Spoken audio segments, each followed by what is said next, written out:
హల్లెలూయా హల్లెలూయా హల్లెలూయా హల్లెలూయా హల్లెలూయా. సార్వత్రికంగా చెప్పాల్సి వస్తే దేవుని సంఘం అనే వ్యవస్థలో ఎఫెసీ పత్రిక 4:13 ప్రకారం 11లో చెప్పినట్టు ఏముంటుంది? పరిశుద్ధులు సంపూర్ణులు అవ్వాలి. సంపూర్ణత అంటే మా అభిప్రాయం ప్రకారం సంపూర్ణమే అని ఎవరి మట్టుకు వాళ్ళు చెప్పుకోకుండా క్రీస్తునకు కలిగిన సంపూర్ణతకు సమానమైన సంపూర్ణత కలవారమగు వరకు పరిచర్య ధర్మాలు ఇలా జరగాలి. అందులో అపోస్తలులు, ప్రవక్తలు, సువార్తికులు, కాపురులు, ఉపదేశకులు లేదా బోధకులు ఉన్నారు చెప్పారు.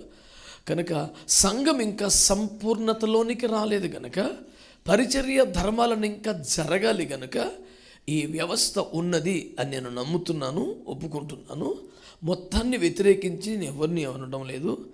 నా అర్హత ఏమిటో, నా పరిధి ఏంటో తెలిసి నేను ఒప్పుకుంటున్న మాట ఇది. దేవునికి స్తోత్రం కలుగునగాక. ఆత్మతో నింపబడ్డ వారి జీవితం ఎలా ఉంటుంది అనేది చివరి 3 మాటలు సమగ్రంగాను, ముందు 4వ మాటలో కొంచెం 2 మాటలు విన్నాను. మొదటి 3 మాటలు మిస్ అయినాయి కదా అనుకుంటున్నాను. చివరిలో దేవుడు వాటిని కూడా బయలుపరిచారు కనుక సంతృప్తిగా దేవుని స్తుతిస్తూ దైవజనులకు వందనాలు తెలుపుకుంటున్నాను. అదే అంశాన్ని కొనసాగిస్తూ మరొక సుదీర్ఘోపన్యాసం అవసరం లేదు, క్రమం కూడా కాదు. కనుక 2-3 తలంపులు మీ మనసుకు తీసుకొచ్చే ప్రయత్నం చేస్తాం. కృపగల దేవుని ఆత్మ మనకు సహాయం చేయను గాక. మార్కు సువార్త 1:12 చదివి పెడతారా? మార్కు సువార్త 1:12.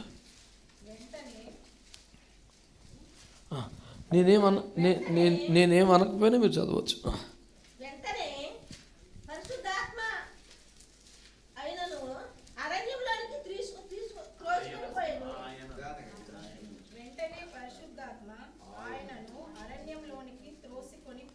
దాట్స్ ఇట్, చాలు.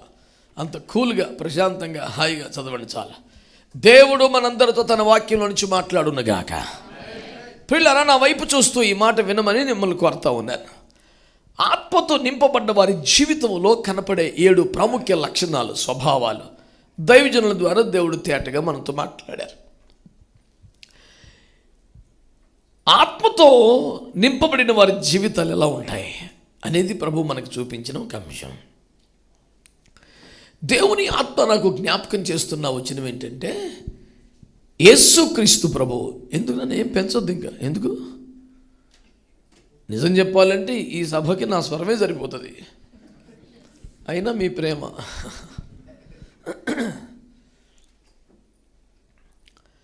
దేవుని ఆత్మ యేసును అరణ్యములోనికి త్రోసుకొని పోయెను.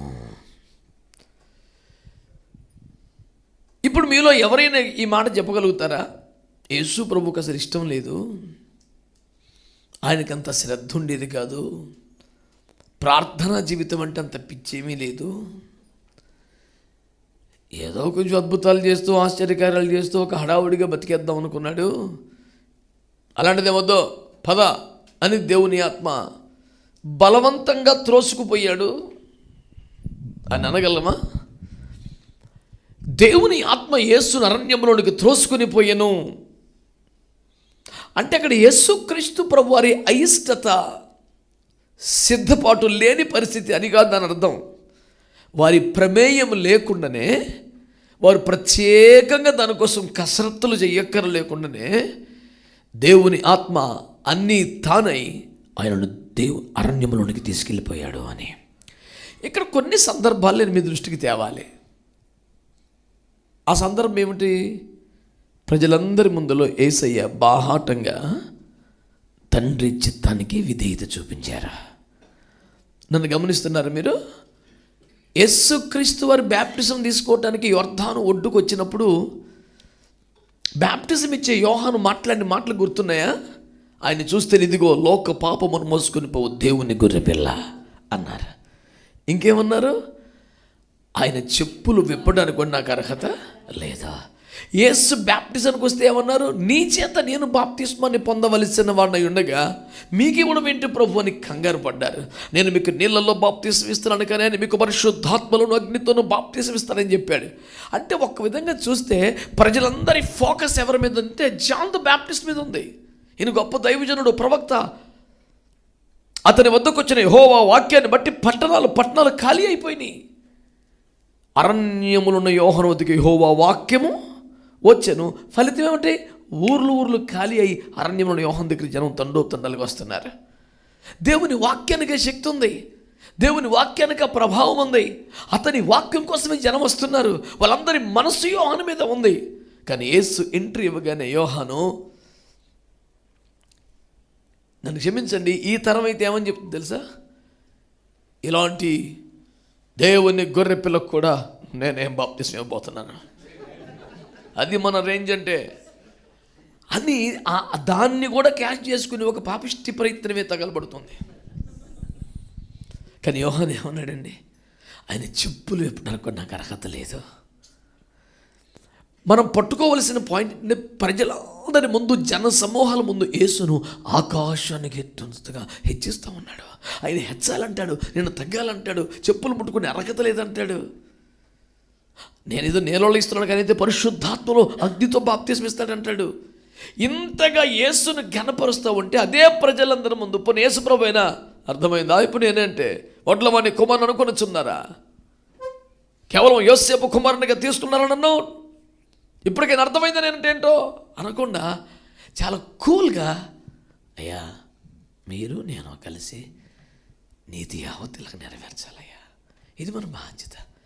మీకు అప్పగించింది మీరు చేయండి, నాకు అప్పగించింది చేస్తాను. చాలా కూల్గా అప్పగించుకుంటా ఉంటే ప్రజలందరి ముందు బ్యాప్టిజాన్ని గురించి అపోస్తలులు 2:38 ప్రామాణికంగా మనం తీసుకునే వాక్యం ఏం చెప్తుంది? మీరు పాప క్షమాపణ నిమిత్తం యేసుక్రీస్తు నామములో, the very purpose of the baptism ఏంటిది? పాప క్షమాపణ నిమిత్తం. ఇప్పుడు యేసు ప్రభు వారికి పాప క్షమాపణ అవసరం ఉందా? అయినా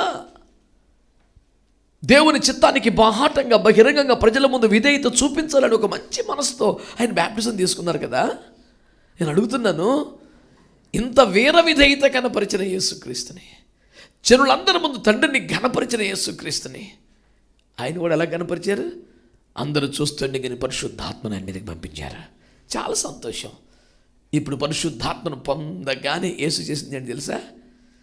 వెంటనే ఇది మొదలుకొని బాప్తిస్మ యోహాను మౌనంగా ఉండవలను, నేను మాట్లాడతాను అనలేదే. ఆయన మీదకి దేవుని పరిశుద్ధాత్మ వస్తే పరిశుద్ధాత్మ చేసిన మొదటి పని ఏంటి తెలుసా? నన్ను ఎక్కువసేపు జనాల్లో ఉండదు పదా అని తీసుకెళ్ళి ప్రార్థనలో కూర్చోబెట్టాడు. ఆమేన్, హల్లెలూయా.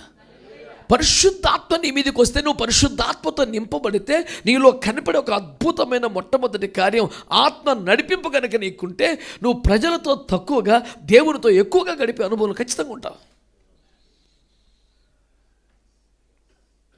దైవజనులు భక్త్ సింగ్ గారి పేరు ప్రస్తావించారు కనుక నేను కూడా చాలా దగ్గరగా, చాలా ఆసక్తిగా వారిని గమనించి వెంబడించిన ఒక అజ్ఞాత భక్తులని ఒకరిని.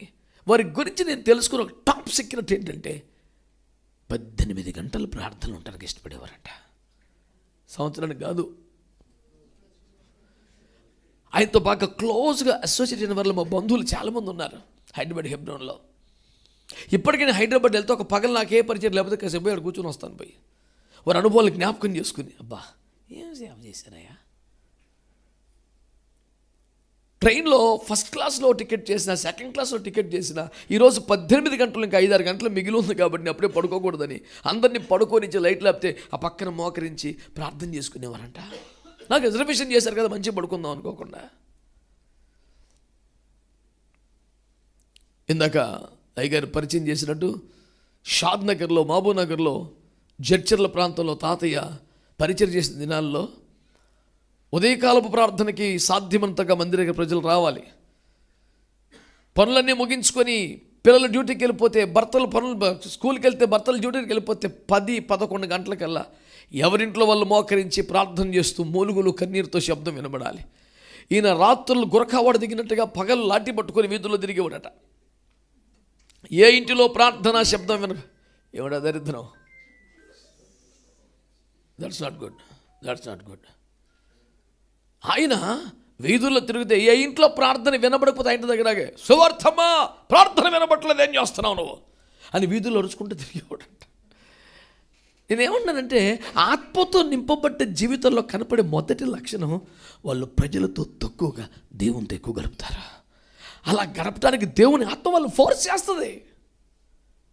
దేవుని ఆత్మ వారిని ఒత్తిడి చేస్తుంది, తీసుకెళ్ళిపోద్ది. ఇక్కడ ఒక ప్రాముఖ్యమైన పాట ఏంటంటే, ప్రజలంతా ఇక్కడ పొగుడుతున్నారు, ప్రజలు ఘనపరుస్తున్నారు. అమ్మ బాబోయ్ నువ్వు అది ఇది అంటున్నారు. యోహాన్లు అంటాడే, నీ చెప్పులు విప్పటానికి నాకు అరకతలేదంటాడు. నేను ఆఫ్టర్ ఆల్ నీళ్ళలో ఇస్తున్నాను, మీకు పరిశుద్ధాత్ములు అగ్ని ఈయన బాప్తిస్మం ఇస్తాడంటాడు. ప్రజలందరూ విపరీతంగా ఘనపరుస్తున్న సమయంలో పరిశుద్ధాత్ముడు, నాన్న ఇక్కడ ఉండొద్దు, పద వెళ్ళిపోదాం. ఆత్మతో నింపబడ్డ వారి జీవితంలో ఈ ఘనతలు, ఈ పొగడతలు, ఈ ఆడంబరాలు ఇష్టపడరండి. అలాంటి పరిస్థితులకి, అలాంటి వాతావరణానికి దూరం అయిపోవడానికి ఇష్టపడతారు, ఏకాంతంగా వెళ్ళిపోవడానికి ఇష్టపడతారు. అక్కడ రాయబడిన వాక్యం ఏంటి తెలిసిన?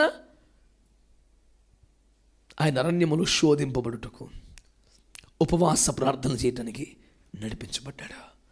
The spirit of God was led Jesus Christ into wilderness for the fasting prayers, to be tempted by the devil, to come out with the victorious Christian living. నేనంటాను, ఏకాంత ప్రార్థన జీవితానికి, ఉపవాస ప్రార్థన జీవితానికి, విజయవంతమైన క్రైస్తవ జీవితానికి పరిశుద్ధాత్మ నిన్ను ఒత్తిడి చేస్తాడు, తోసుకెళ్ళిపోతాడు. నేను ఆత్మచేత నింపబడ్డాను, నేను ఆత్మను పొందుకున్నాను, పరిశుద్ధాత్మను కలిగి ఉన్నాను అనే సాక్ష్యం చెప్పే ధైర్యం పొందిన వారందరూ కూడా ఈ మాట చెప్పాలా? నువ్వు ఉపవాస ప్రార్థనలకి దేవుని ఆత్మని ఒత్తిడి చేస్తున్నారా? ఏకాంత ప్రార్థనకు ఒత్తిడి చేస్తున్నారా? నీలో ఉన్న దేవుని ఆత్మ సైలెంట్గా ఉంటారా? న్యాయాధిపతుల గ్రంథం 13వ అధ్యాయం చివరి వచనంలో ఏమంటాడు శాంసన్ గురించి మాట్లాడుతూ, మరి ఎందుకయ్యా నాజీరు నువ్వు ఊరికే నాజీరు చేసుకొని ఖాళీ కూర్చోవడానిక? దేవుని ఆత్మ సంసలను రేపుటకు మొదలుపెట్టాను. ఎందుకని ప్రతిష్ట? ఎందుకని నాజరు? ఒక పక్క దేవుని తోట పాడవుతుంది, ద్రాక్ష తోట కావలి వారిని సింహం చంపేస్తుంది. నువ్వు బయలుదేరు. ఎందుకు అదని ఏర్పాటు చేసుకున్నాను నేను.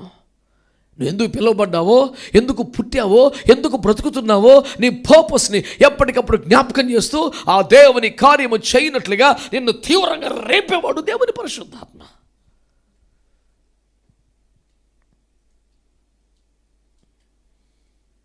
దేవుని ఆత్మ చేత రేపబడుతున్న అనుభవాలు ఎన్నడైనా కలిగినాయా? జనంలో కాకుండా, పొగడతల్లో కాకుండా, సరదాల్లో కాకుండా, వాటికి దూరంగా ఏకాంతంగా ఉపవాసాల్లో ప్రార్థనలు గడుపునట్లుగా ఆత్మచేత ప్రేరేపించబడ్డావా? యోహాను సువార్త 2లో ఇప్పుడు చదవక్కర్లేదు, కానీ యేసు వారు మాట్లాడుతూ, ప్రజలు ఆయన్ని అభిషేకం, రాజుగా పట్టాభిషేకం చేయాలనుకున్నప్పుడట వెంటనే మరలా కొండల్లోనికి. ఆయన లైఫ్ స్టైల్ ఏంటి? రాత్రంతా ప్రార్థన చేసుకుంటారు, ఉదయం వస్తారు. చెప్పండి, ఆయన రాత్రంతా ప్రార్థనలో ఉంటారు, ఉదయమే కొండ దిగి వస్తారు. కానీ ఏం జరిగింది? ఉదయమే కొండ దిగి ఊర్లోకి రాగానే ప్రజల మూమెంట్ అంతా చూశారు. ఏంటో మూమెంటు?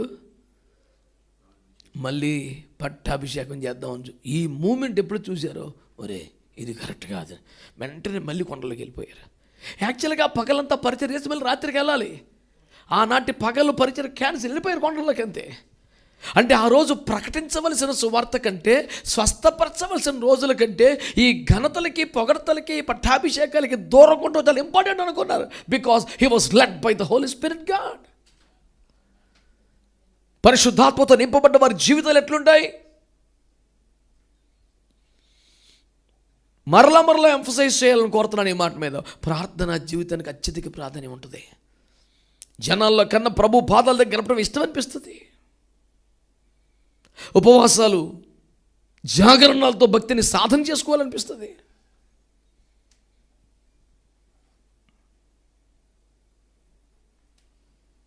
పౌలంతటి మహాభక్తుడు ఏమన్నాడు? నేను గెలిచాను, సాధించాను అనుకోవట్లేదు. మరేమిటి మీ సాధన అంటే, ఇతరులకు ప్రకటించిన తర్వాత నేనే భ్రష్టున్నైపోతానేమోనని నన్ను నేను ఎట్లా నలగొట్టుకుంటున్నావు? తరచుగా ఉపవాసాలతో, జాగరణాలతో నలగొట్టుకుంటున్నాడు. క్రైస్తవుడికి, సేవకుడు ఉండాల్సిన ప్రాక్టీస్ ఏంటి? తరచుగా పొగడతలు, తరచుగా సన్మానాలు, తరచుగా ఏదో ఒక కార్యక్రమం పేరు మీద అపరిమితమైన తిండి. మరి పెళ్ళికి అదే దావతాయా, జ్ఞాపకార్థ కొట్టడానికి అదేనా? టెంట్లో మార్పు లేదు, ఇటు తిండిలో మార్పు లేదు. వచ్చిన దైవజనుడి ప్రసంగంలో రెఫరెన్స్లు మార్పు ఉంటాయి అంతే. కూటమైన తర్వాత సేమ్ కూటం ఎప్పుడు అదే. పాయింట్ ఏదైనా మేతమేయడమే దరిద్రం, ఇదే ఉద్యోగం. మళ్ళీ ఆత్మపూర్ణుడు అని అంతఃపూర్ణంగా ఎట్లా తినవా నువ్వు? నువ్వు ఆత్మపూర్ణుడు కాదైతే, నీ మనస్సు విరగలేదు. పాత నిబంధన కాలంలోనే అయ్యా నేను తప్పు జరిగిపోయింది, తప్పు చేశాను, పొరపాటు అయిపోయింది, 1,00,000 గొర్రెలు నాకు బలివురా అని చెప్పి నువ్వు అనుంటే నేను ఈజీగా ఇచ్చుండేవాడిని కాదు. నువ్వు బలిని కోరువాడు కాదు, విరిగిన మనసు నీకు ఇష్టమైపోయిందని తిప్పలు పడుతున్నాడు పెద్ద ఆయన 51వ కీర్తనలో. ఎవరైనా ఒరువరి అసలు పరిచయం లేనట్టుందా 50వ కీర్తన? 51వ కీర్తనలో దావీదు పశ్చాత్తాపం చూశారు కదా, ఏడ్చి ఏడ్చి లాస్ట్లో ఏమన్నాడు? ఇన్ని కాదు, నువ్వు ఒక బలి అడిగితే ఇచ్చుండేవాడిని, యేసు రక్తమే జయం.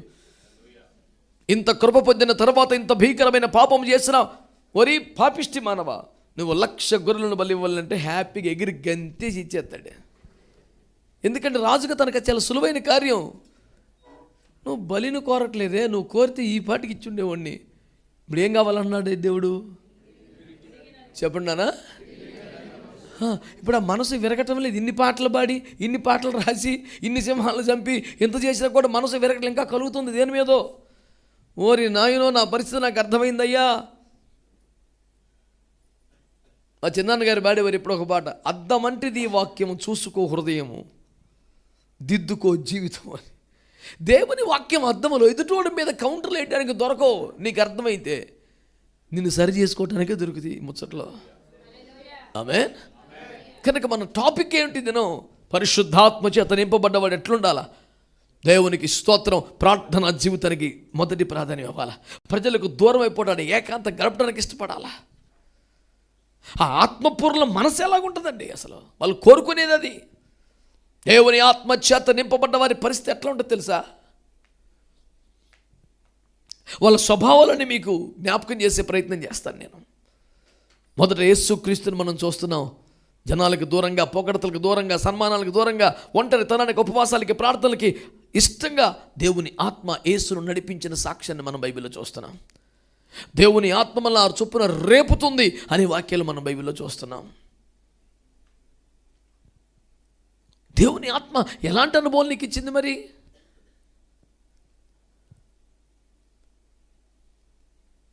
నేను ఒక సంఘానికి పిలువబడ్డాను. అక్కడ దైవజనులు మొదలుకొని విశ్వాసులకు అందరూ కూడా చాలా సాధారణ వస్త్రాలతో, చాలా తగుమాత్రపు జీవితంతో, చాలా వైరాగ్యంతో, ఉపేక్షతో చక్కగా వాళ్ళు జీవిస్తున్న తీరు చూస్తే నాకు చాలా అబ్బురం అనిపించింది. వా, మిగుల వెలగల వస్త్రములు వద్దు అనే వాక్యాన్ని కూడా ఎక్కువ శాతం క్రైస్తవ్యం నిర్లక్ష్యం చేస్తున్న ఏరియాను కూడా వీళ్ళు చాలా సిన్సియర్గా పాటిస్తున్నారు. వండర్ఫుల్. అది లోపల ఎంతో మురిసిపోయాను. వారి పట్ల గౌరవభావం కలిగింది. కూడికంత అయిన తర్వాత భోజనం కూర్చున్నప్పుడు నా గౌరవం మొత్తం పోయింది. ఒక్కొక్కడు 2-3 తినే తిండి తిని పారేస్తున్నాడు. నాకు చాలా అసహ్యం వచ్చేసింది. అది ఏంటో తిండి, చీ బాబోయ్, అసలు చాలా కోపం వచ్చేసింది నాకు. పట్టలేనంత కోపం వచ్చింది నాకు. వెరీ నెక్స్ట్ మెసేజ్లో చెప్పాను. ఇందాక నేను భోజనాలు చేసే తీరంతా చూశాను. ఎందుకంటే నాకు మొహమాటంగా ఇండైరెక్ట్గా డైలాగులు ఆ పద్ధతి ఇష్టం. వాక్య ప్రకారం సూటిగా ఖండించాలి అంతే. ఈ డొంక తిరుగు డైలాగులు, ఈ పనికి పని నష్టతో. నేను మీ బట్టలలో, మీ జీవన శైలిలో మీకు వచ్చిన వైరాగ్యం మీ తిండిలో కూడా రావాలి, లేకపోతే పరలోకం కూడా మిస్ అయిపోతారని చెప్పా. దాన్ని నేను తప్పనడం లేదు. చాలదు. ఎందుక మితిమీరిన తిండి? మితము కూడా వాక్యం చెప్పట్లేదా? తిండి తినమని చెప్పిన దేవుడే తిండి పోతవద్దన్నాడు. నిద్రపోమని చెప్పిన దేవుడు నిద్రపోతవద్దన్నాడు. ధనం అన్నిటికీ అవసరమని చెప్పిన దేవుడే ధనాపేక్ష వద్దని చెప్పాడు. ఏం కనబడవా బైబిల్లో? నీవు దేవుని ఆత్మశక్తి నింపబడితే నీ లోపల ఉన్న ఆత్మ ఉపవాసాలకి రేపుతుంటాడా, మాంసం మీదకి రేపుతుంటాడు నిన్ను? పురుషోత్తములంతా మౌనం దాల్చడంలో విషయం ఏమిటో ఇది నేను తీవ్రంగా బాధిస్తున్న విషయం ఇది.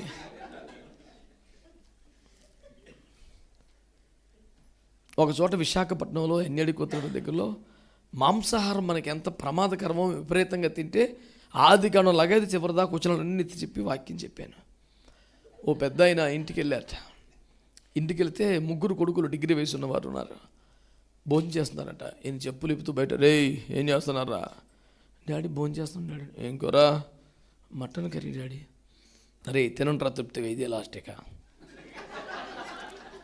ఇక తేనరా.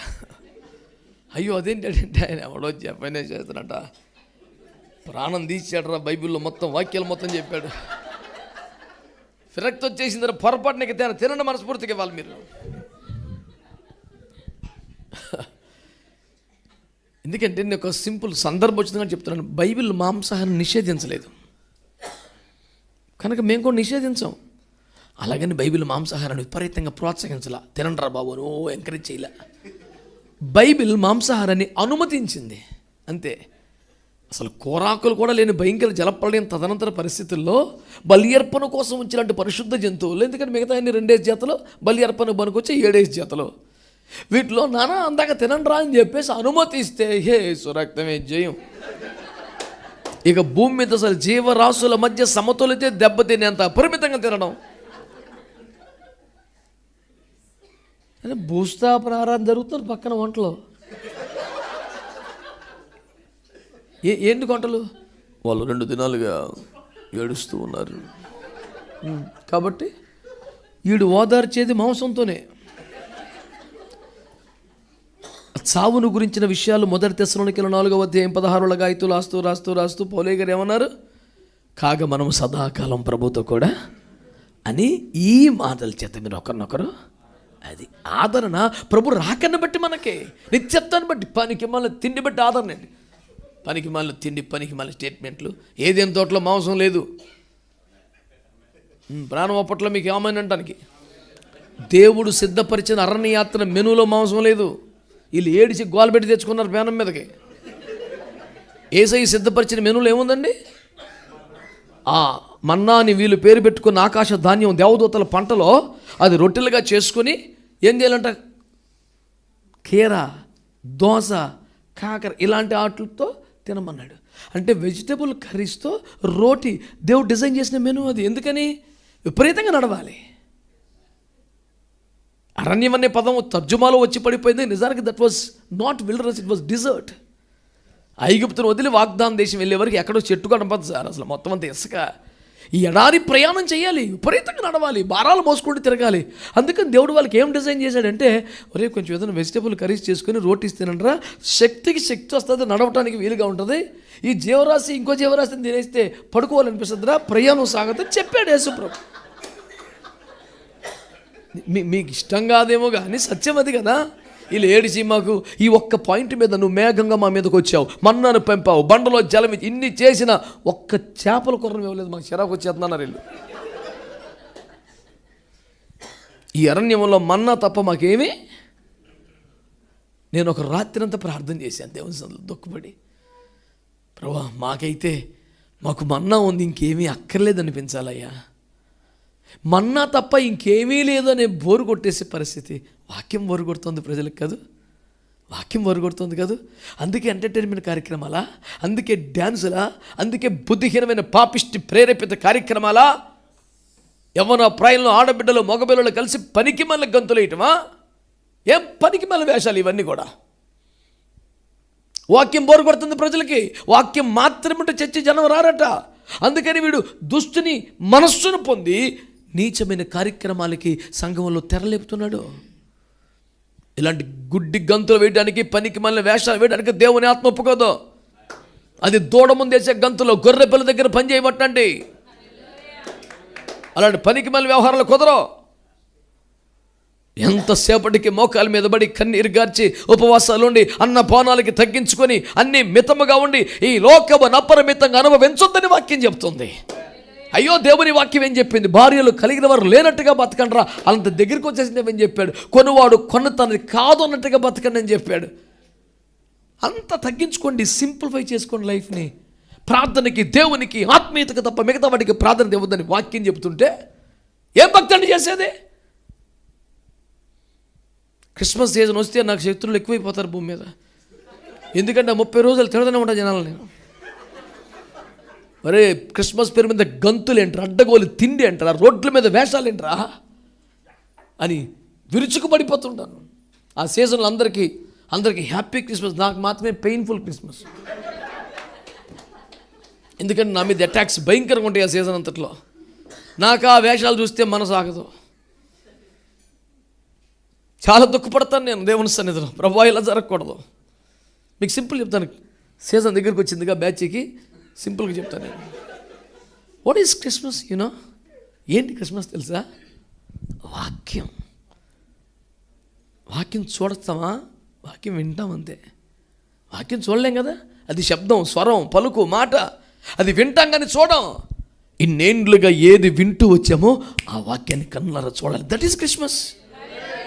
వాక్యం ఏం చెప్తుంది? ప్రభుని నమ్ముకుంటే మారిపోతారని చెప్తుంది, ప్రభుని నమ్ముకుంటే పరిశుద్ధులైపోతారని చెప్తుంది, ప్రభుని నమ్ముకుంటే ఆత్మపూర్ణులైపోతారని చెప్తుంది, ప్రభుని నమ్ముకుంటే సంపూర్ణులు అవుతారని చెప్తుంది.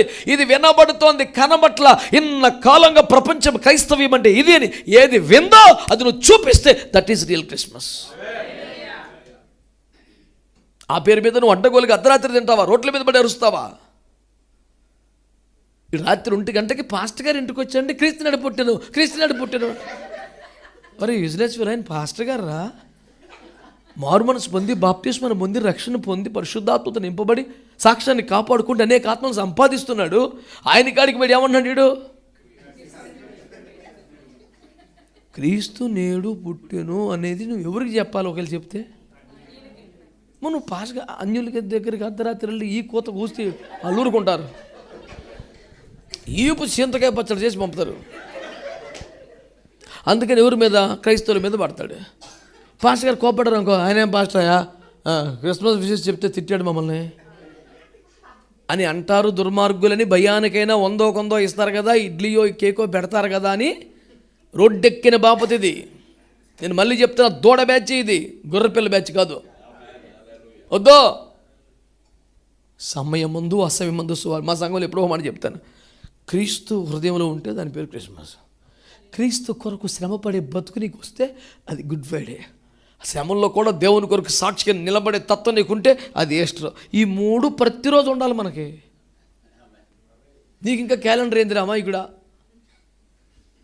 పదా దేవుని కొరకు సాక్షిగా నిలబడాలి. ప్రతిరోజు క్రీస్తుని హృదయంలో ఉండాలా వద్దా?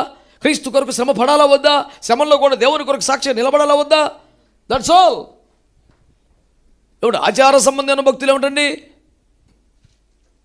సిలువలో ఆ టైంలో ఒక 40 రోజులు వీళ్ళు అసలుకి ఏంటది మొక్క ముట్టుకోరు, ఏదేంటది ముగ్గేయరు.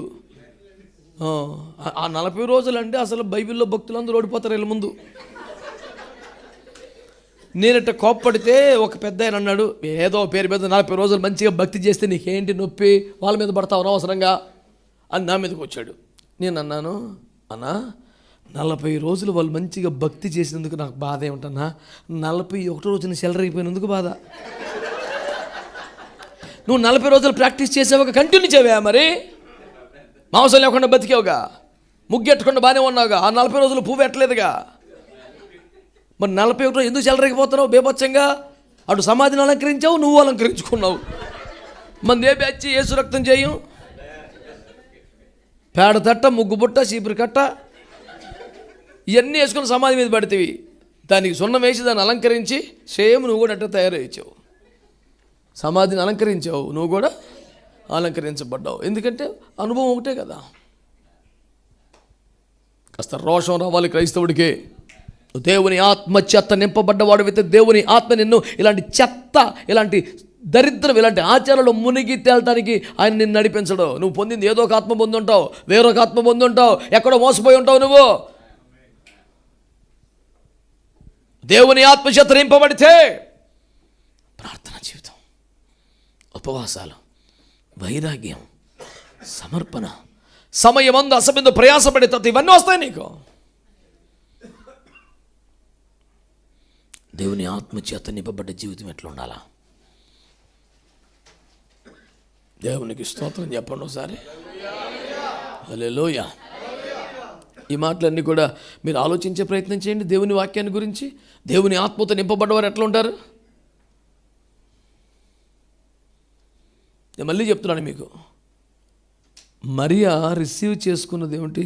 దేవుని వాక్యం. ఆ వాక్యమే శరీరధారి అయి అఖిల బ్రహ్మాండమును చరాచర జగత్తును పుట్టించి పోషించి పాలిస్తున్నటువంటి వాక్యం ఏదైతే ఉందో ఆ వాక్యమే శరీరము దాల్చిందట. ఆ వాక్యం గర్భంలోకి వస్తే నానాటికి 9 మాసాలు ఆ వాక్యం శిశువుగా ఎదిగిందిగా. ఇప్పుడు నా ప్రశ్న, నీలో వాక్యం విత్తబడుతోంది, నాటబడుతోంది. ప్రతి ఆదివారం, ప్రతి శుక్రవారం ఏదో సందర్భంలో దేవుని వాక్యం నీలో విత్తబడుతుందిగా. నీలోనికి వచ్చిన వాక్యం ఎందుకు ఎదగట్లా? దేవుని ఆత్మ చేత నువ్వు నింపబడలేదు కాబట్టి. ఎందుకంటే లోపలికి ఒక విత్తనం ప్రవేశిస్తే కాదు, పైనుంచి you must be covered by the holy spirit god. దేవుని ఆత్మ చేత కమ్ముకొనబడిన జీవితం ఎవరి దగ్గర తెలుసా? వాక్యం దినదినం ఎదుగుతూ ఉంటుంది. లోకానికి రక్షకుడిగా వాక్యం ప్రజలకు అందుద్ది. సమాజాన్ని వెలిగించేది ఉపదేశంగా వాక్యం బయటకు వస్తుంది. మరి ఇన్ని టన్నుల కొద్ది వాక్యాన్ని వినేస్తున్నావు కదా, తినేస్తున్నావు కదా, నీలో వాక్యం ఎదగడం లేదంటే కారణం దేవుని ఆత్మ చేతను కవర్ చేయబడలేదు.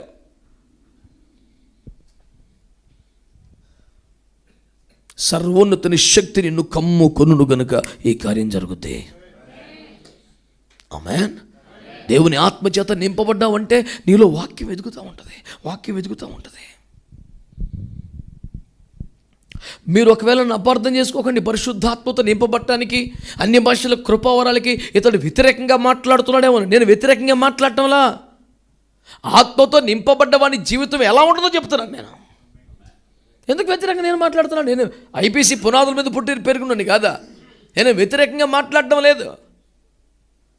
ఎస్, పరిశుద్ధాత్మతో నింపబడ్డదాన్ని నమ్ముతున్నాను, కనిపెట్టి ప్రార్థన చేయడాన్ని నమ్ముతున్నాను, అన్య భాషల కృపావరాలు నమ్ముతున్నాను, ప్రవచన వరాన్ని నమ్ముతున్నాను, ప్రతి వరాన్ని నమ్ముతున్నాను. నేను కాదనటం లేదు.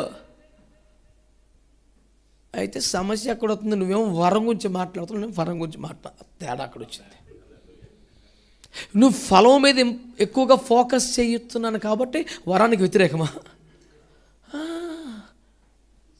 ఓరు బాబు, ఈ పాటి జీవితానికి ఇంత కృప దేవుడు ఇచ్చాడంటే పరిశుద్ధాత్మ వరమే కదా, వ్యతిరేకం కాదు. ఆత్మ కొరకు కనిపెట్టడాన్ని నమ్ముతున్నాను, నింపబట్టాన్ని నమ్ముతున్నాను, అన్య భాషలను నమ్ముతున్నాను. నీకు అర్థమైందా? కానీ ఫోకస్ మాత్రం ఫలం మీద పెట్టాను. అది దానికి వ్యతిరేకంగా మాట్లాడటం అపార్థం చేసుకోబాకండి. మొన్న కానీ యూట్యూబ్లో పెట్టాడు కామెంట్ మీద, శాస్త్రి గారు మనోడు ఏంటి నువ్వు ఇట్లా మాట్లాడుతున్నావు, నీకు ఏమొచ్చిందని పెట్టాడు. నేను చెప్పా పరిశుద్ధాత్మ వచ్చిందని రాశా. మీకు నా మాట అర్థమవుతుందంటారా?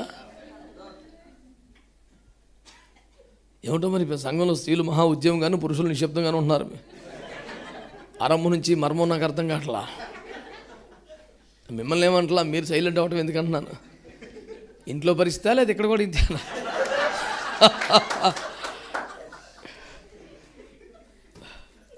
అయ్యగారు వాక్యం చెప్పారుగా, ధైర్యంగా ఉండండి, ఏం కాదు మీకు.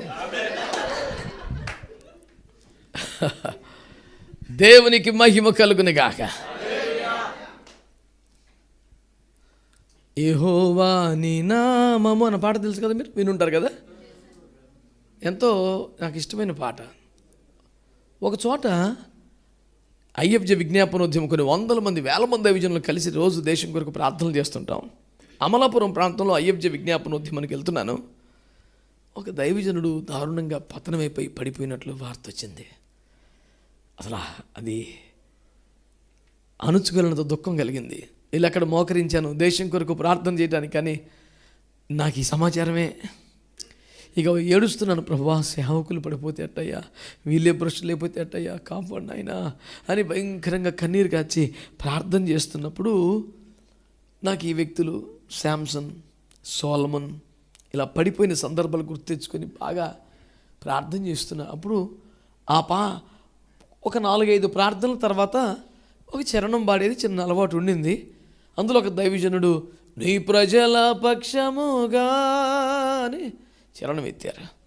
నాకు కలుగుతున్న సంఘర్షణలో కొన్ని మాటలు పుట్టాయి. ఇక ఆ రాగంలో అప్పటికప్పుడు నేను పాడుకున్నాను, ఆ పాటతో ఏకీభవిస్తూ. అందులో ఏమన్నానంటే, క్రమము లేని బోధకులంతా కార్యములే సేవను కొనగా, వరము కన్న ఫలము మిన్నని నేర్పిన దేవా స్తోత్రము. యెహోవా నీ సేవయే ఎంతో బలమైనది, ఎంతో విలువైనది, అది ఎంతో ధన్యమైనది. నాతో పాటు సాహసిస్తున్న కొన్ని వందల మంది సేవకుల్లో తీవ్రమైన పశ్చాత్తాపాన్ని, కన్నీటిని కలిగించిన పాటల్లో ఒకటే. ఎందుకు మనం చేస్తున్నానంటే, ఫలం మీద ఫోకస్ పెట్టమంటే అర్థం వరాలు వ్యర్థమని కాదు. పోనీ ఇంకో చిన్న క్లారిఫికేషన్ ఇస్తాను. వరం దేవుడు ఇవ్వాలి, ఫలం నువ్వు ఇవ్వాలి. నువ్వు దేని మీద తెచ్చిపెట్టాలి చెప్పు నాకు? వరం ఎవరివ్వాలి, ఫలం ఎవరివ్వాలి? ఇప్పుడు దేవుడు ఇవ్వాల్సిన దాని మీద నీ ఫోకస్ ఏందయ్యా బాబు? నువ్వు ఇవ్వాల్సిన దాని మీద పెట్టుగాక. ప్రభా నీ స్వంత కుమారుని మాకు ఇచ్చావు ప్రభు, ఆత్మనిచ్చావు. నువ్వు పడిపోయి లెగుతున్నావు కదా స్టేజ్ మీద, నువ్వు ఇచ్చింది ఏంది? ఫలం ఇవ్వయా ముందు. ఫలం లేకపోతే ఏం చేయాలి? నరికి అందులో బారేయాలన్నాడు. దానికి ఇంకో ఆప్షన్ ఏమీ లేదు. ఫలింపని ప్రతి తీగ నరకబడి అగ్నిలో వేయబడాలంతే. దేవునికి స్తోత్రం, హల్లెలూయా. అవును, మరలా చెప్తున్నాను, పరిశుద్ధాత్మ అనుభవం దైవజనులందరికీ, please don't get me wrong, అపార్థం చేసుకోకండి. పరిశుద్ధాత్మతో నింపబడ్డప్పుడు అన్ని భాషల్లో మాట్లాడిన సంగతి తెలుసు.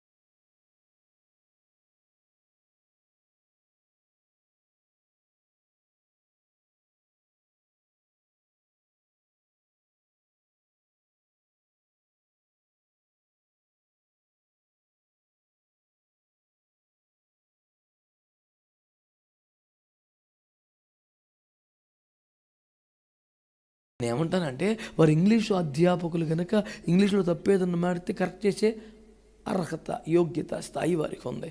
నాకు ఏబిసిడీలో నేనేమో ఇంగ్లీష్ కరెక్ట్ చేయడానికి? పరిశుద్ధాత్మ అనుభవాల గురించి, కృపా వరాల గురించి, భాషల గురించి, ప్రవచనాల గురించి ఎవడైనా కరెక్ట్ చేసే స్థాయి ఉంది అనుకుంటే వాళ్ళు ఆత్మతో నింపబడిన వారై, వారు అనుభవాల్లో ఉన్నవారైతే కరెక్ట్ చేయాలా. నువ్వేనాడు చీటింగ్ పట్టుకోవాలా, డైవింగ్ ఇన్స్ట్రక్టర్ అవుతుంది.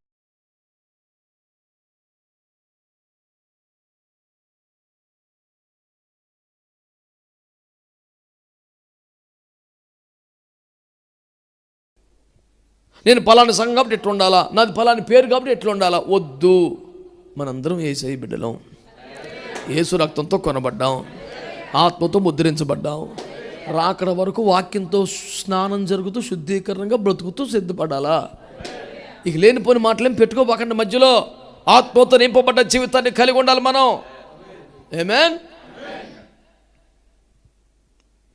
నా పాయింట్ ఒకటే, వరాలు దేవుడు ఇవ్వాల్సినవి, ఆయన బాధ్యతలు మనం ఆయన గుర్తు చేయక్కర్లా. ఆయన నమ్మకమైన ప్రేమగల తండ్రి, ఆయన ఎవరికి ఏది అవసరమో వారికి ఇస్తారు. నీ డ్యూటీ ఏంటి? ఇంత ఇచ్చిన దేవునికి ఒక్క ఫలమన్నా ఇవ్వాలి. ఎంతసేపు ఫలం ఇవ్వడానికి తాపత్రయపడాలి. That's what your responsibility is. ఆకలి కొని అంజూరం వద్దకు వస్తే ఫలం లేకపోతే ప్రభు దాన్ని కోపంలా, శిక్షించలా, శపించలా? పేతురు గారు అంటాడు, ప్రభు అది నిజంగా ఎండిపోయింది ప్రభు అని. మరి ఊరికినే అన్నాడు సరదాగా దేవుడేమన్నా? ఫలించకపోతే ట్రీట్మెంట్ అట్లాగే ఉంటుంది. అది అంజూరపు పండ్ల కాలము కాదు, అయినా కోపరాడు. ఆ వాక్యం ఏం తెలియజేస్తుంది? యేసు ప్రభు కూడా కొన్నిసార్లు ఆ విషయాలు ఉంటాయి, అలాగే స్లిప్ అయిపోతాడని చెప్తుందా? ఇది unseason, but still God is demanding you to bear the fruit. పరిశుద్ధత అనే ఫలం ఫలించడానికి ఈ కాలం, ఈ లోకం అనుకూలమైంది కాదు. అయినా ప్రభు నీ దగ్గర పరిశుద్ధన ఫలం చూడాలని కోరుకున్నాడు ఆయన. Even it is an season for that. అది కదా దేవుడు నేర్పిస్తున్న పాఠం మనకు అక్కడ. కనుక దేవుని భయము కలిగి మనం బ్రతకాలని మనవి చేస్తున్నాను. ఆత్మతో నింపబడ్డ జీవితం అంటే దేవుని కొరకు రేపబడే జీవితం. ఆత్మపూర్ణమైన జీవితం అంటే వాక్యాన్ని ఎదిగించుకుని లోకానికి అందించే జీవితం. ఆత్మతో నింపబడ్డ జీవితం అంటే దేవుని బిడ్డలారా ఉపవాసాలు, ప్రార్థనలు, యాచనలు. సింపుల్గా చెప్తాను మీకు. యేసు ప్రభువు యోహాను 14లో నేను తండ్రి దగ్గరికి వెళ్తున్నాను నాన్న, మీకన్నీ సిద్ధపరిచి వస్తాను నాన్న అని చెప్తున్నారు. చెప్తుంటే మనోళ్ళు అయ్యేం వద్దులే, నువ్వు వెళ్ళవా, ఉండు మా దగ్గర, నువ్వు ఉన్నావని అందరూ వదులుకొని వస్తే నువ్వు ఇప్పుడు సైలెంట్గా వెళ్ళిపోతుంటే మాకు బాగోలేదు. చిన్నపిల్లలు నాన్న డ్యూటీకి వెళ్తుంది ఏడిచినట్టుకి ఇల్లు ఏసే అన్నాడు, తండ్రి దగ్గరికి మీరు కూడా వచ్చేయండి.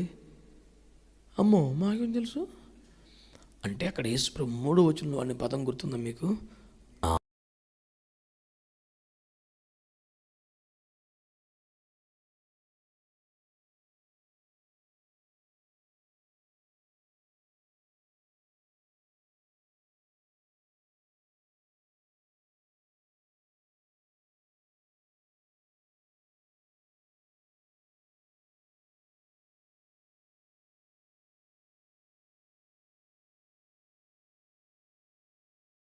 ఆయన అమ్మమ్మ మాకు ఏం తెలియదు అన్నారు వీళ్ళు. ఏమి తెలియదు అన్నందుకు 6వ వచనంలో అయితే సర్లే ఇక నేను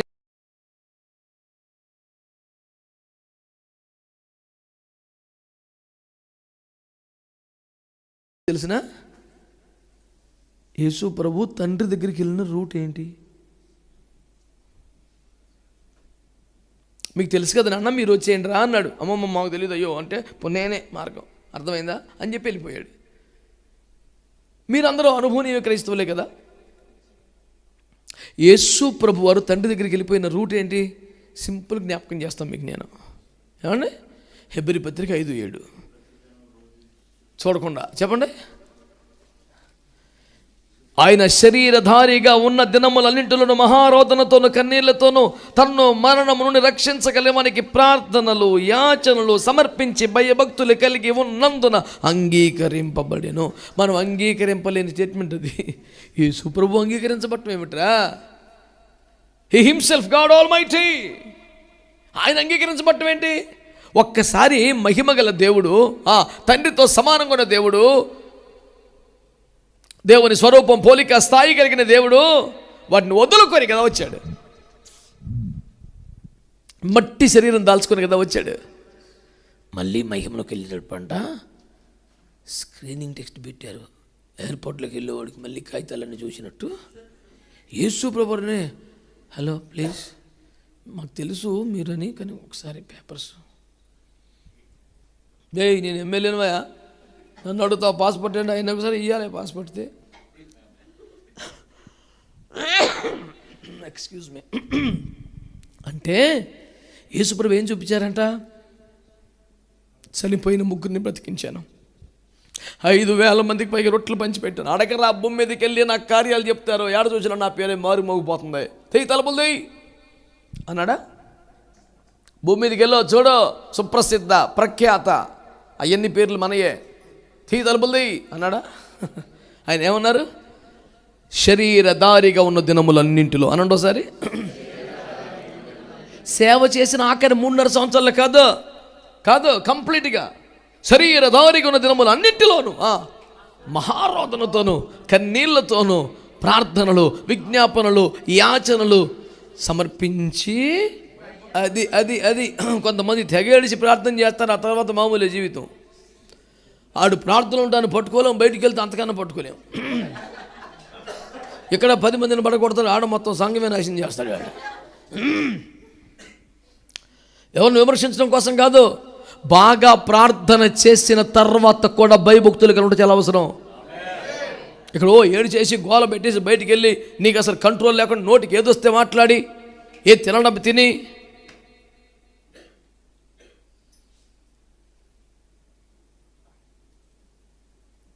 ఇష్టానుసారంగా చేయడం లేదు. తీవ్రమైన కన్నీటి ప్రార్థనల తర్వాత కూడా నువ్వు ఎలా ఉండాలి? భయభక్తులు కలిగి ఉన్నందున అంగీకరింపబడ్డాడట. దేవుని కుమారుని కార్డు మీద కాదు, 40 days ఫాస్టింగ్స్ కార్డు మీద కాదు, అద్భుతాలు మిరాకిల్స్ మినిస్ట్రీ ఏం పని చేయాలి కార్డులు. ఏ కార్డు మీద వెళ్ళాడంట? కన్నీళ్లతో మహారోదన అనండి. జీవితంలో ఎప్పుడైనా ఒక్కసారి చేసి ఉంటావేమో, అది కూడా పశ్చాత్తాపంతో ఇంట్లో ఒకటి చచ్చిపోతే. ఎందుకంటే మన నిరీక్షణ లేని క్రైస్తవ్యం కదా. పాపాల గురించి పశ్చాత్తాపడేమో, ప్రభా క్షమించండి పాపిని ప్రభా, అయిపోయింది ఇది పశ్చాత్తాపం.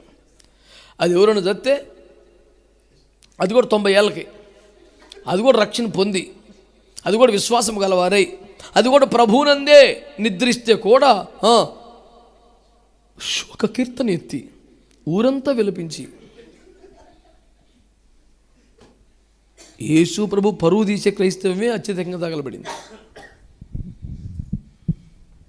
ఎడబాటును బట్టి కాస్త దుఃఖం తలుగుద్ది, కొన్ని క్షణాల్లో బయటపడాలంతే. ఇక నీ భక్తి నీకు ధైర్యం పుట్టించాలి కదా, నిరీక్షణ కావాలి కదా వాక్యంలో నీకు. అదేం క్రైస్తవ జీవితం.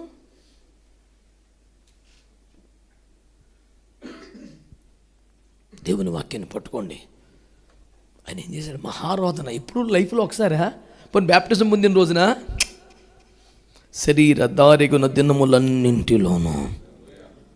నువ్వు నిజమైన క్రైస్తవ జీవితం అంటే మోకాళ్ళు వేయకుండా, కన్నీరు కార్చకుండా, పశ్చాత్తాపం లేకుండా, మహారోదన చేయకుండా నువ్వు తిరిగి దేవుని దగ్గర ఎట్లా పోతావు? నువ్వు యేసు ప్రభుకే వర్కౌట్ అవ్వలేదు సార్.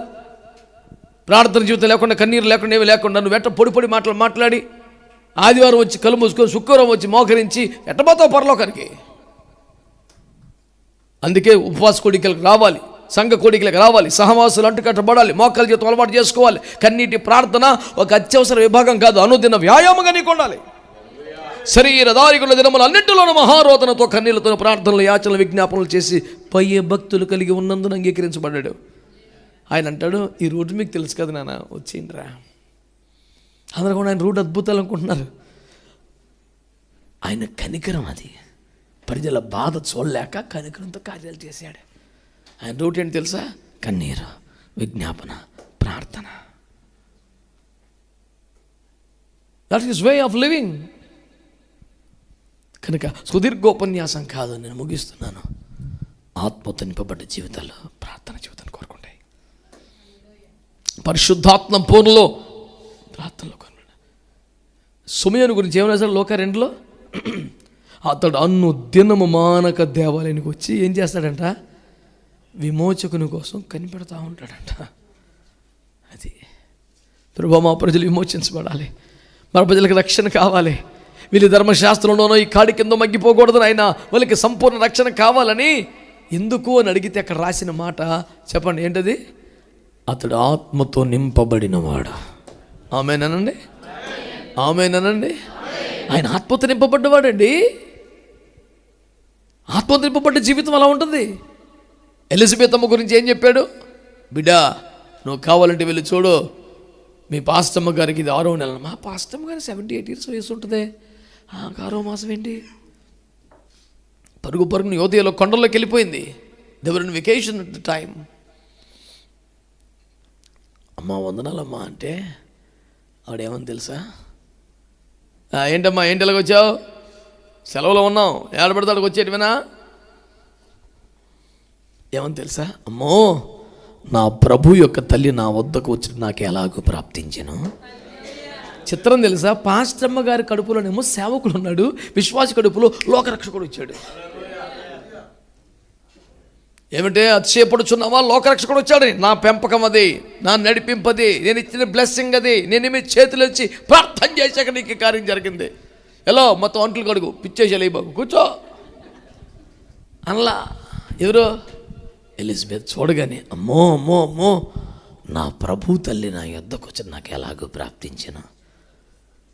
ఎంత గొప్ప మాట. కారణం ఏంటి తెలుసా అలాంటి స్వభావానికి? ఎలిజబెత్ ఆత్మతో నిండుకొనినదే. ఆత్మతో నిండుకుంటే ఏం చేస్తా తెలుసా? తమకంటే చిన్నవారిని కూడా దేవుడు ఎంపిక చేస్తే సంతోషిస్తారు, వాళ్ళని ఆశీర్వదిస్తారు, వాళ్ళని ఘనపరుస్తారు. ఏంటి పిల్ల, ఏంటి ఎలా వచ్చావేంటి అంటలా. అమ్మో, నా ప్రభు తల్లి నా ఎద్దుకు వచ్చింది బాబు, నాకు ఎంత భాగ్యం అంటుందండి. బాధపడకూడదు, కానీ ఈనాటి సేవకులైతే ఒకవేళ ఈ తరం ఈ పోకడ చూసి చెప్తున్నాను నేను. వెంటనే 40 days ఫాస్టింగ్ తీసుకొని, ప్రభువా నువ్వేమైనా చేయగలవు, ఆయన ఇటు పంపించు. యోహన్ అటు పెట్టిన ఆయన, ఇది మాకు ఇజ్జత్ కా సవాల్ బన్ గయా. నాలో సేవకుడు ఏంటి, ఆ సంఘ బిడ్డలో రక్షకుడు ఏంటి ప్రభా. 10 మంది ఏం చెప్పుకుంటారు, పాస్ గారి కన్నా విశ్వాసం బెటరో, ఈ పాస్ గారు ఎంతకాలం సేవ చేసి ఒక సేవకుని తయారు చేశాడు, ఈ బిడ్డ అయితే ఏకంగా లోక రక్షకం తీసుకొచ్చింది. అసలు పరువు పోతుంది పొద్దున్న పాస్టర్ ఫెలోషిప్లో. ఈ పనికి మాలిన శరీర సంబంధమైన ధోరణి, ఆలోచన విధానం ఉండదు ఆత్మపూర్ణులో. ఆత్మకార్యాన్ని చూడగలుగుతారు, ఆత్మలో ఆనందించగలుగుతారు, ఆత్మను బట్టే సంతోషించగలుగుతారు. ఇది నాకు ఇచ్చిన భాగ్యం అంటే దేవుని మహింపరుస్తారు. ఆమేన్. పరిశుద్ధాత్మ కొరకు కనిపెట్టండి, నింపబడండి, పొందుకోండి, అన్య భాషలు మాట్లాడండి, ప్రవచన వరాలు మాట్లాడండి. నేనేం కాదంటలా, కానీ దీంతో లోకానికి పని లేదు. నీకే లోకానికి దేంతో పని? ఫలంతోనే పని. ఆమేన్. హల్లెలూయా. కాబట్టి ఈ పూట నేను మీ దగ్గరికి తీసుకొచ్చిన ఉపదేశం ఏమని అంగీకరిస్తున్నారు? పరిశుద్ధాత్మను పొందిన వాని జీవితం ఏకాంత ప్రార్థనకి, ఉపవాస ప్రార్థనలకి, తగ్గింపు జీవితానికి, జనాలకి దూరంగా ప్రభువుకి దగ్గరగా ఉండే తత్వానికి ప్రోత్సహిస్తుంది.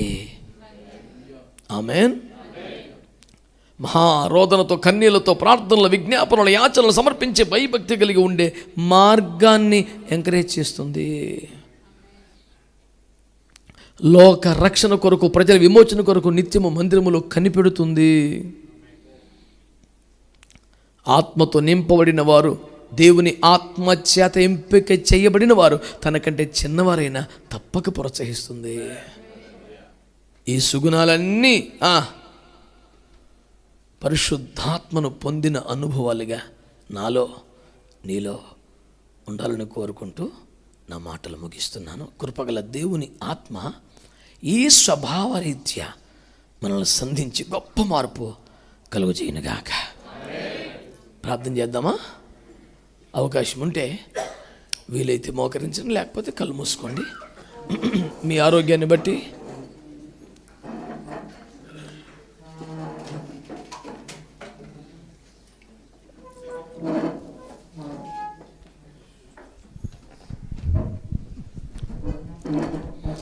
మీ ఆరోగ్యం సహకరిస్తే మోకరించండి, లేదంటే కళ్ళు మూసుకోండి చాలు. కొద్దిసేపు మనం ప్రార్థన చేద్దాం. కొద్దిసేపు మనం ప్రార్థన చేద్దాం.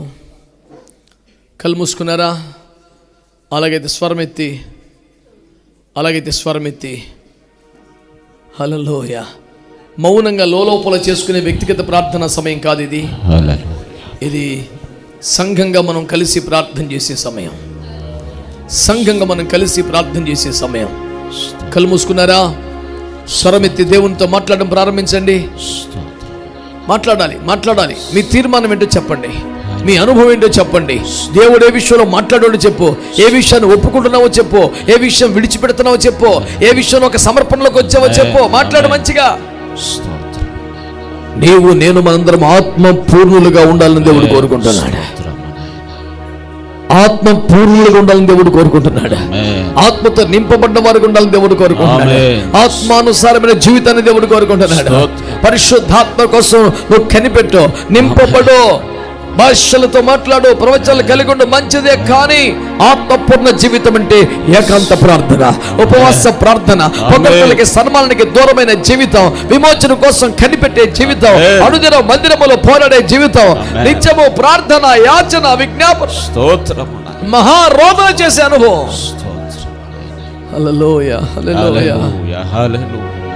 మౌనంగా ఉండొద్దు. హల్లెలూయా. దేవుని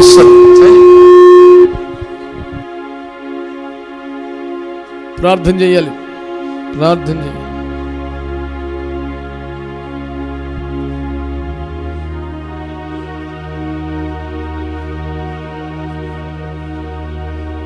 ఆసక్తి కలిగి దేవుని సన్నిధిలో మొరపెట్టండి. Thank you Lord. అలవాటైపోయిన ప్రార్థనలు, అలవాటైపోయిన మాటలు కాదు, సరైన పశ్చాత్తాపంతో, లోతైన పశ్చాత్తాపంతో ప్రభువా నేను సరిగ్గా భక్తి చేయలేదు, నన్ను క్షమించండి. ఉద్రేకపూరిత భక్తి చేశారు, క్షమించండి. ఆత్మానుసారంగా లేని క్షమించండి. వరములు కావాలి, అలాగని ఫలాలు లేని జీవితం నాకు వ్యర్థమే తండ్రి. కనికరించు ప్రభువా, కనికరించు నాయనా.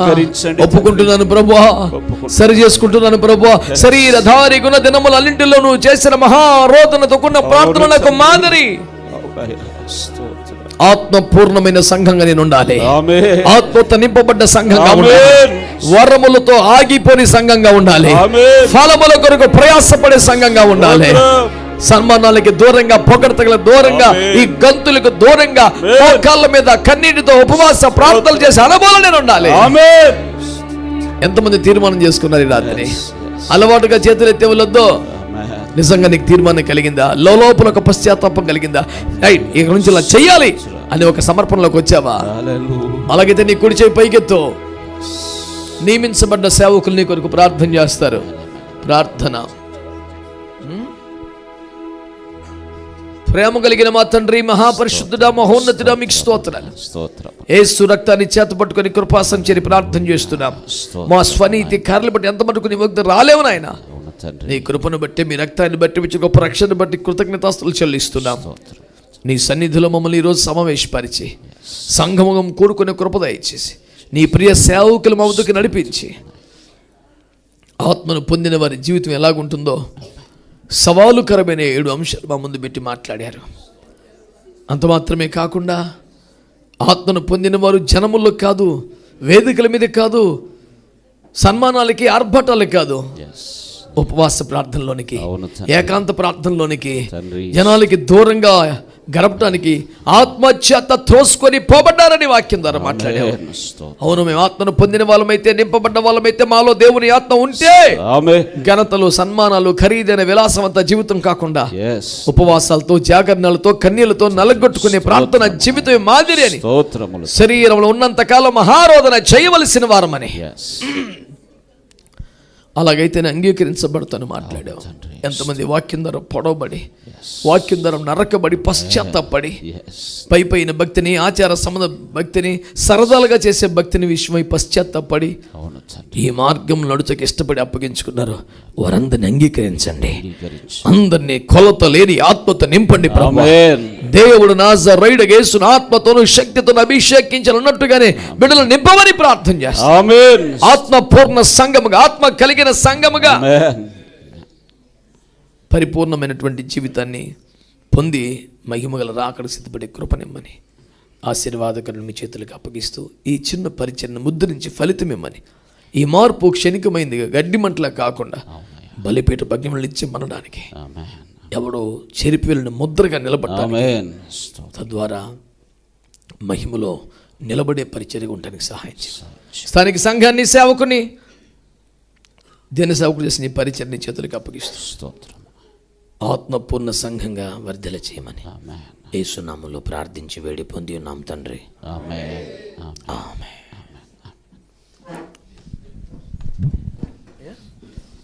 మన తండ్రి అయిన దేవుని యొక్క శాశ్వతమైన ప్రేమ, ఆయన కుమారుడు మన రక్షకుడు ప్రాణప్రియుడు యేసుక్రీస్తు వారి యొక్క కృప, పరిశుద్ధాత్మ అన్యోన్య సహవాసం, ఆదరణ, కాపుదల మనకు, సంఘానికి, సకల పరిశుద్ధులకు, వాక్యానికి లోబడి అప్పగించుకున్న వారికి ఇప్పుడు ఎల్లప్పుడు సదాకాలము తోడై ఆత్మపూర్ణులుగా చేసి నిత్య మహిమలో చేర్చుకొనుగాక. ఆమేన్. హల్లెలూయా.